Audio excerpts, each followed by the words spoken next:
Vous pensez être de gauche, mais vous ne partagez pas toutes les positions de... Jean-Luc Mélenchon, Benoît Hamon, Europe Écologie Les Verts, le Parti communiste, le Parti socialiste, la France insoumise, Olivier Faure, François Mitterrand, Lionel Jospin, Léon Blum, Jean Jaurès, Georges Marchais. Mais alors, êtes-vous vraiment certaine ou certain d'être vraiment de gauche? Pour le savoir, je vais vous faire passer un test de pureté de gauche. La gauche, la gauche, la gauche, De gauche. de gauche, la gauche, la gauche, La gauche. la gauche, La gauche. la gauche, La gauche. la gauche.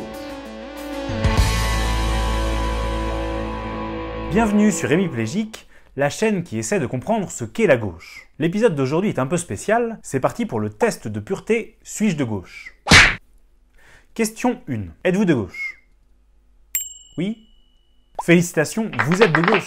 C'était rapide, hein? En vérité, depuis 12 ans que je suis engagé en politique, c'est une question que j'ai entendue des dizaines de fois, dans la bouche des socialistes, autant que dans celle d'insoumis, de communistes, voire même de citoyens en dehors des partis. Et oui, à gauche, on a tendance à vouloir émettre des certificats de pureté pour prouver que la vraie gauche, c'est nous, et que ce ne sont pas les autres. Et ce réflexe me semble assez paradoxal. Après tout, la gauche n'est-elle pas censée être le parti de l'ouverture, de la tolérance ? Et le repli sur soi, n'est-ce pas un marqueur de la droite réactionnaire? Ce qui amène à se poser la question suivante, qui n'est pas dénuée de paradoxe. Les personnes accusant les autres de ne pas être de gauche sont-elles vraiment de gauche? Oui, mais si on se pose cette question-là, on n'est pas coupable d'exactement la même chose? Par conséquent, la gauche a toujours été très divisée. Girondins contre montagnards, montagnards contre enragés, républicains contre démocrates, socialistes contre communistes, trotskistes contre marxistes-léninistes, sociodémocrates contre social-écologistes. C'est paradoxalement à gauche qu'on trouve le plus de chapelles. J'aurai d'ailleurs l'occasion de revenir sur la description de ces différentes sensibilités et courants de pensée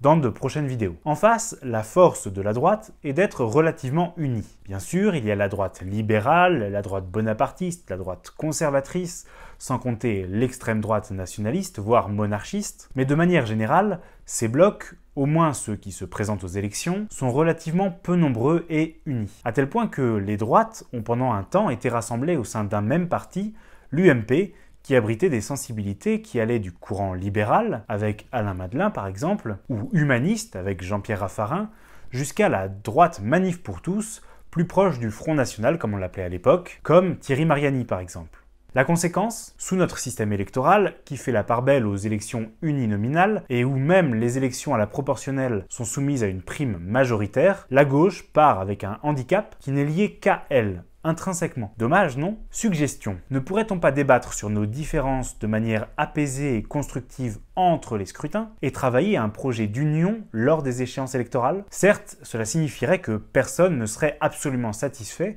puisque le projet défendu serait un projet de compromis. Peut-être avec des personnes auxquelles on n'aurait pas envie de remettre un certificat de pureté absolue parce qu'on les pense trop centristes ou trop populistes. Mais la possibilité d'appliquer nos valeurs concrètement, en exerçant le pouvoir, n'en vaut-elle pas la chandelle? Je pose la question. Voilà, c'est tout pour cet épisode d'Hémiplégique, un peu à part. Je ne vous y apprends pas grand-chose, mais il me semblait important d'évoquer le sujet, alors que les problématiques de concurrence interne à gauche occupent l'actualité et l'occuperont encore pendant 1 an et demi. Comme ce n'est que mon point de vue, n'hésitez pas à indiquer en commentaire pourquoi vous êtes d'accord ou pas avec cette analyse. Et bien sûr, n'hésitez pas à liker et partager la vidéo.